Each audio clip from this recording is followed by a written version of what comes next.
Gaano nga ba kalakas si Jawhead kung sakaling ilalagay natin siya sa XP lane? Kayang-kaya kasi ni Jawhead pitasin ang kahit na sino, lalong-lalo na kapag kinain ng buo ng kalaban yung kanyang first kill. Kahit si Ruby kayang-kaya niyang talunin pagdating sa XP lane. Yun nga lang, si Jawhead malakas siya sa 1v1, pero si Ruby naman malakas sa teamfight. Meron na akong si Halberd at Heptasis dito, kaya alam kong kayang-kaya kong tapatan si Ruby. At lalong-lalo na kapag kinain niya yung smart missile, pag lahat yun tumama sa kalaban, wala na, finish na, ubos talaga yung buhay mo kapag sinalong-salo mo lahat ng first kill ni Jawhead. At dito hindi nakikipagsabayan sa akin si Tita Ruby kasi hindi niya tayo kakayanin dito. Alam niyang wala siyang magagawa, alam niyang lugi siya sa 1v1, kaya siya ay aking titipihan. Ayan, very good, diba? Very good, very good. Ito, mapipitas natin dito si Roger. Ayan, tingnan nyo, tumatakbo si Roger pero hindi natin siya papatakasin pa. Sobrang lakas talaga ni Jawhead sa sabayan 1v1 at kukuha muna tayo dito ng pulang red buff at maghihintay tayo ng ating magiging biktima. Magkakaroon ng digmaan dito at si Chang'e talaga yung tinarget ko. Panoorin nyo mabuti. Ang paglapit ni Chang'e dito ang magiging katapusan niya, diba? Very good, very good, very good. Medyo nabubulol ako at medyo nahihirapan ako mag-edit kasi cellphone lang yung gamit natin, sira yung ating computer at sobrang nahihirapan ako. Hindi ako masyado magaling mag-edit dito sa cellphone, nahihirapan talaga ako. So ito rin yung Kagura na naman yung magiging biktima natin at si Roger naman.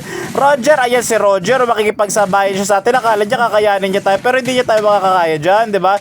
Very good, tatakbo lang tayo dyan. Very good, very good, very good. Dito tayo nakagawa ng unang pagkakamali kung saan sinubukan natin mag-push at yung humabol na Lolita sinubukan namin i-take down ngunit napasama pa. Ito talaga yung kahinaan ni Jawhead. Kapag maramihan sa bayan na clash, mahina dyan si Jawhead. Sinabi ko na yan sa inyo kanina na pang 1v1 talaga at pang pick off si Jawhead. Pero kapag clash, syempre lamang si Ruby kasi may setup hook si Ruby at yung second skill niya may crowd control din. So lamang si Ruby pagdating sa team fight pero si Jawhead naman sa pick off. Mabuti at maswerte na lang talaga na agaw ni Carmilla Villaruel yung Lord, kaya sa amin ang Lord. Dito naman naghihintay na ako ng aking magiging biktima pero walang pumunta kaya umabante ako ng konti at dadaan dito si Roger. Siya yung aking magiging biktima. Tignan nyo mabuti, panoorin nyo, huwag kayong kukurap. Ito, tignan nyo mabuti. Ayan, very good, isang combo lang sa atin yan.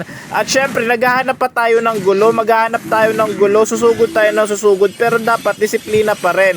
Dahil wala nang bakbakan dito, kukunin ko na lang itong pulang red buff. Dito naman nasayang yung effort namin na puksain si Lolita. Masyado siyang makunat kasi kaya siya ay makakatakas. Hindi rin ako pwede magstay doon ng sobrang tagal sa clash. Dahil nga baka mabura rin ako kasi masakit na yung kalaban. Pero yung kakampi naming Brody, si Tropa, ayan sinusubukan na yung tower lock. Kaya siya ay aking sasamahan.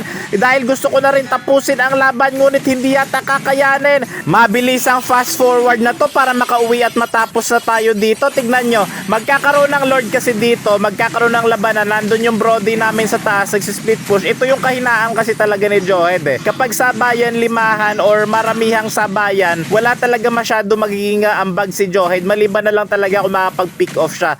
Yung Brody namin doon, nagsisplit push, dapat tapos na tong laban eh. Panoorin nyo mabuti kaso siya ikinabahan.